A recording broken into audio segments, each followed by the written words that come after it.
I'm Bill Boushka. I'm the author of a series of 3 books called Do Ask, Do Tell. The most recent one came out in 2014. And let me start out by just giving a little autobiography of what my life has been. And my life has several different episodes that kind of connect together in ironic ways. And I started out, I was born in 1943, and in high school, actually in elementary school and middle school and high school, I was kind of a nerd, but I had kind of the reputation of being kind of a sissy boy who liked to draw attention to himself. I took piano. I developed a sudden interest in music in 3rd grade. I don't really know why. Maybe it's reincarnation or something, but so I kind of rode myself on my academics and music, and I was able to make some friends that way, but I was often teased. I wasn't really outright bullied a lot, but I was often teased, and I was somewhat of a social outcast. I graduated from high school at Washington Lee in 1961, and I was a valedictorian, and I went away to William & Mary on a chemistry scholarship that I had won. In the fall of 1961, in November of 1961, I would be expelled from William & Mary after I admitted to the dean and men that I was a latent homosexual. Now, the events that led up to that were quite interesting. I had a roommate from Rona, Virginia, who was kind of a religious fundamentalist, and he started getting concerned about my lack of interest in girls and my wearing bright colored clothes, and particularly the fact that I had skipped out on going to a hazing session that they called the tribunals, where interesting things could happen to the freshman boys. To initiate them is sort of a rite of passage, like shaving the boys' legs and that kind of thing. I had skipped that, and that sort of started the rumors. He got to the point a couple of weeks before the dean called me in. He even believed that that I would attack him, or that he would become impotent if he continued rooming with me. That's how things were then. We didn't go home for Thanksgiving, and my parents had come down to have Thanksgiving dinner with me with another friend I had made on Thanksgiving Day at the Williamsburg Inn. We went to Jamestown and everything. My parents went on to Charlotte to see some friends that had moved down there. And the dean called me in on Friday night, the day after Thanksgiving. I found a note on the door. This is a very odd thing to happen in the middle of a holiday weekend. So my parents were in the position of having to wonder all weekend long in Charlotte what in the world this was about. You can imagine what this must have been like for them, and they must have been wondering what they were going to be told. And they probably anticipated that it might mean, since I'm an only child, that they wouldn't have any grandchildren. I think they probably suspected that. So that would have been a very difficult thing for them to go through. I was thrown out of school. I was enrolled in George Washington University the following spring semester on the condition I lived at home and have psychiatric therapy. That's how things were at the time. In the summer of 1962, I agreed to go to NIH as an inpatient, where they were treating people who had had difficulty adjusting to college.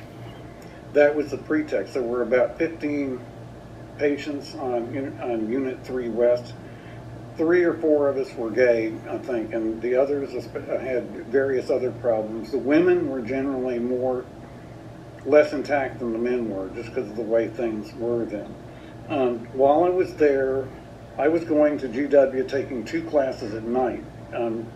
I was there, and I happened to be on campus and in the student union room when the Cuban Missile Crisis was announced on television.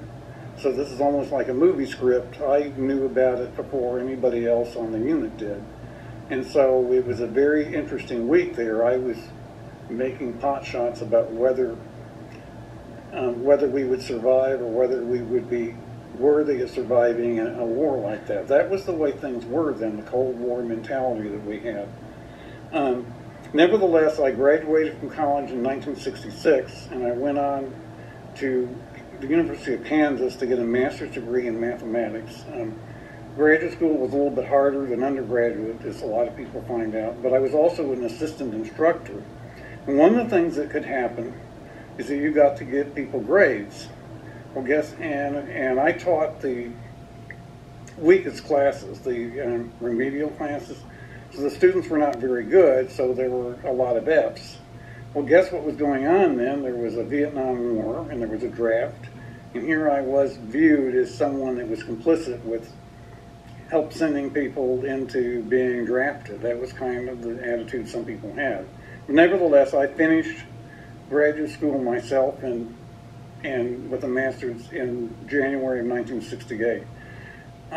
I was very tarnished by what had happened, so I actually took the draft physical 3 times. I was 4F the first time because of the psychiatric thing, which was phony because it was really about homosexuality. And then the second time it was a 1Y, and the third time I passed. It was the second and third times the Army was no longer asking whether you were gay in the induction physical, even in the 60s. Something that's very little known. So I was drafted, and I actually entered the Army 2 weeks early, enlisting for 2 years on the theory that I might be able to get a better MOS, and in fact that worked. I never went to Vietnam. I got assigned to the Pentagon, but mysteriously after 3 months in the summer of 1968 in the Pentagon, I was transferred to Fort Eustis, where I spent in Newport News, Virginia, where I spent the rest of my time, although I was able to drive home a lot of weekends. Let me mention, when I was in the Army, one of the low points in my life, I was in special training company for about 4 weeks because I was behind the other men physically. But I got so that I passed the PT test, and I think I got a 357 on it on the final test for graduating from basic. But I was behind physically, and we don't know why I was, if there was something genetic. There's a little bit of ALS in the family, maybe that has something to do with it, or whether it was motivational, whether it was psychological. But the fact that I got better with lots of physical training suggests that maybe it was motivational, but we don't really know. Then after I got out of the Army, I started working, and I had a very stable career in information technology. I was only laid off twice. Once after the first job, which was a little bit problematical at RCA. It didn't really work out that well because it wasn't thought through very well. And then the other time was at the end in 2001 after 9/11 from ING. And I moved around. I lived in New Jersey. I lived in New York City. I came back to Arlington and worked for the Navy Department, where getting a security clearance was a problem again. Then I moved to New Jersey and worked for UNIVAC. I moved into New York City. I decided to come out in 1973 and decided that I wanted a gay lifestyle, so I needed to be in the city. So I went to work for NBC, the national broadcasting company, and moved into an apartment in Greenwich Village, or between the two villages in New York City, which I think is there a picture here? Maybe I didn't put that in. I guess I didn't. But here's some pictures from William and Mary back in 1961 from the book. But anyway, in when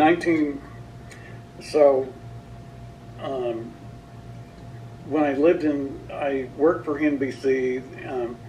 Then for purely career reasons, because it was better to get IBM experience, I moved over to a company called Bradford.